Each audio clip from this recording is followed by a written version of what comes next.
Hello student, सामाजिक विषय का एक दूसरा पार्ट जो पिछले पार्ट में अधूरा रह गया था वो लेकर आपके सामने आया हूँ।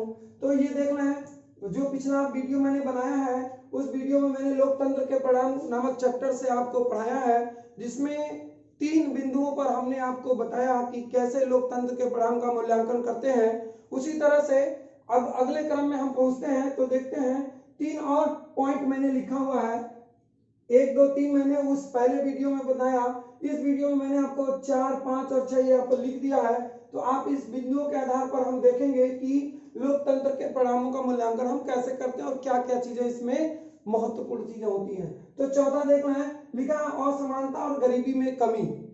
पिछले वीडियो में मैंने बताया कि लोकतंत्र में जब आर्थिक विकास और समृद्धि होती हो या किस तरह से अमीरी और गरीबी का जो गैप है या हमारे वहां के लोगों का रोजगार का स्तर क्या है, कि प्रति व्यक्ति आय बढ़ रहा है या घट रहा है या उसी स्तर पर रुका है, इस आधार पर हम लोग तंत्र की जो परिणाम है उनका मूल्यांकन करते हैं। तो यहाँ हेडिंग दिया हुआ है असमानता और गरीबी में कमी। तो देखिए बच्चों, जो लोकतंत्र है उसमें अगर आप बात करें तो प्रत्येक व्यक्ति को अपना प्रतिनिधि चुनने का अवसर होता है। प्रत्येक व्यक्ति अपने हिसाब से अपना प्रतिनिधि चुनता है। क्यों चुनता है? क्योंकि उसको लगता है कि ये मेरे प्रॉब्लम को, मेरी समस्याओं को दूर कर सकता है, इसलिए वो अपने इच्छा अनुसार अपनी मनपसंद का प्रतिनिधि चुनता है, ताकि वहां की रोजगार और जो गरीबी है, जो और समस्याएं हैं, उन समस्याओं को दूर किया जा सके। किंतु ये व्यवहार में ऐसा देखने को प्रायः कम मिलता है। क्या होता है ये देख लें बच्चों कि लोकतंत्र में देखा जाता है कि जो राजनीतिकरण है या जो देश में शासन व्यवस्था है उसमें ज्यादा से ज्यादा हिस्सेदारी उच्च वर्गों का या धनी वर्गों का होता है।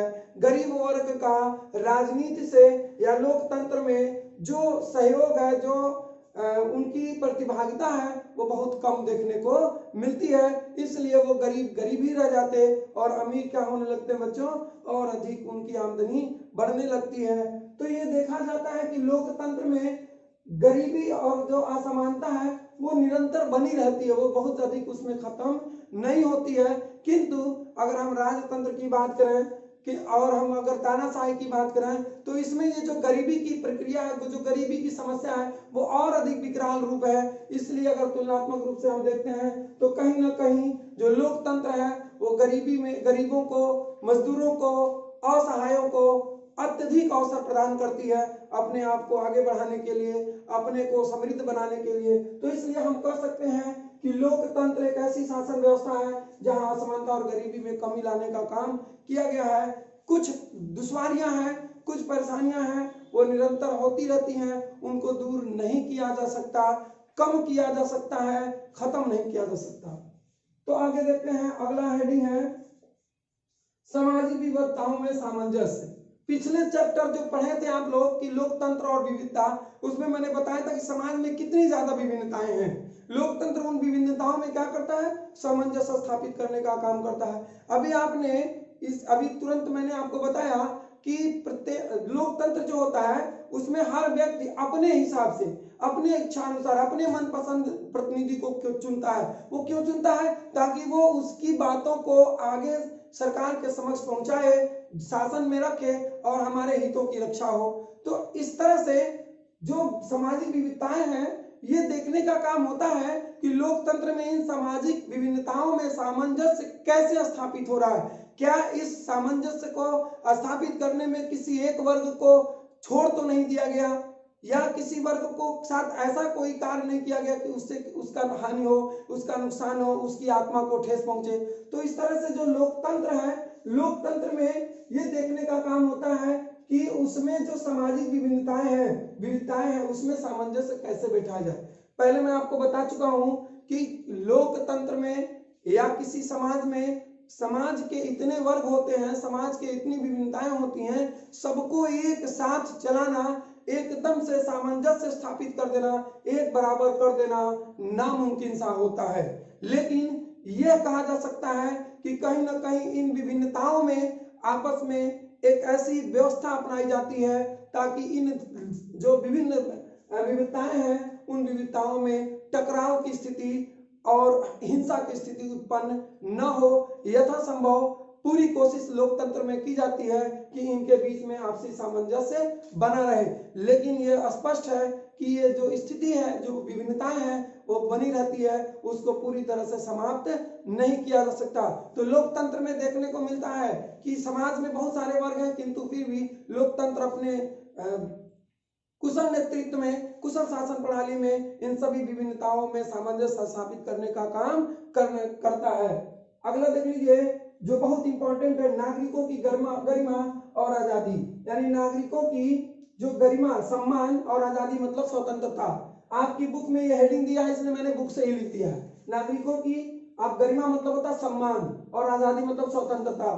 तो नागरिकों की जो सम्मान है और जो स्वतंत्रता है वो कैसा है, यह देखने पर इस पर भी हम तुलना कर सकते हैं कि लोकतंत्र एक अच्छी शासन प्रणाली है कि नहीं है। तो आप देखें प्रत्येक व्यक्ति क्या चाहता है, सरकार से क्या उम्मीद चाहता है कि हमारा उस देश में सम्मान हो, हमारा जो हक है वो हमें मिले, हमें आजादी मिले, हमें अपनी अभिव्यक्ति जाहिर करने का अवसर मिले, हमें अपने कार्य करने का अवसर मिले। प्रत्येक व्यक्ति ये चाहता है कि मेरी जातिगत आधार पर, रंगत के आधार पर या वेशभूषा के आधार पर, भाषा के आधार पर हमारे साथ कोई भेदभाव न किया जाए और अधिक से अधिक हमारे जो सेवा करने का अवसर है वो अधिक से अधिक हमको प्राप्त हो। तो प्रत्येक व्यक्ति किस चीज का भूखा रहता है, अपने मान सम्मान का, अपनी आजादी का।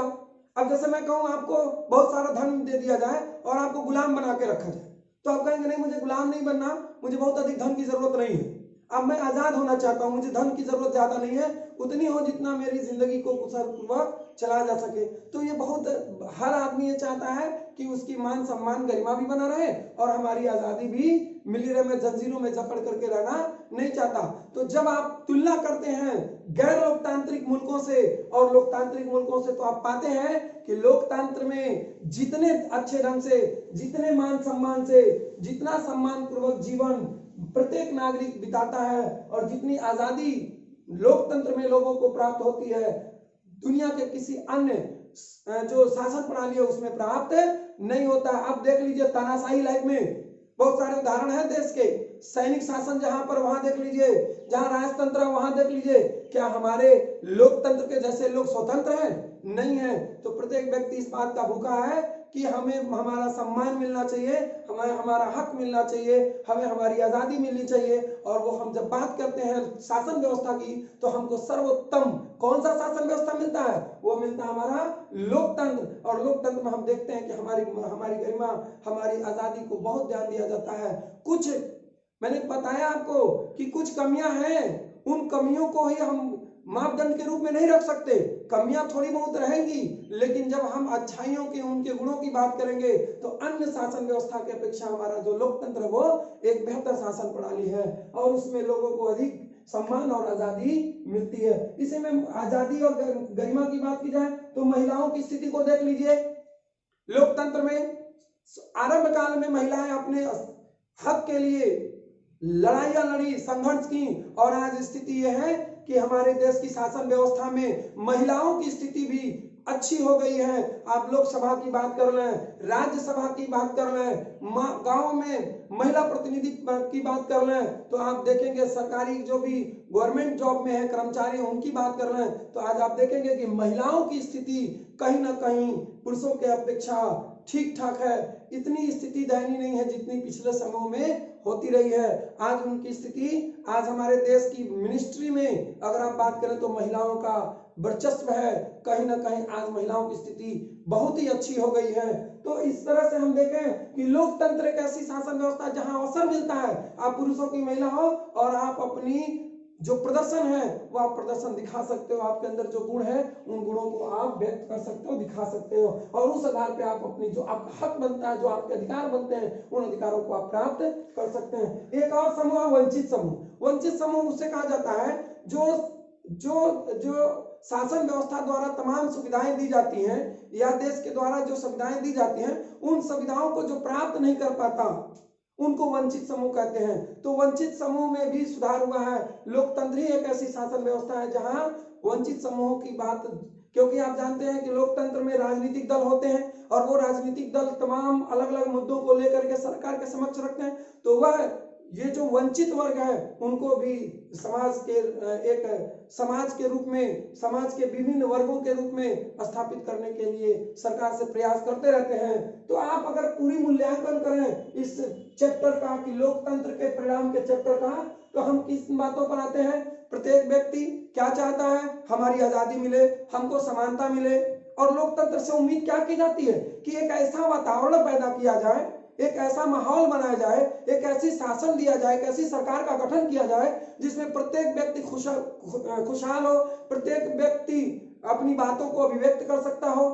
सरकार कोई भी निर्णय ले रही हो तो उस निर्णय में ज्यादा से ज्यादा लोगों का, आम जनता का उसमें साझेदारी हो।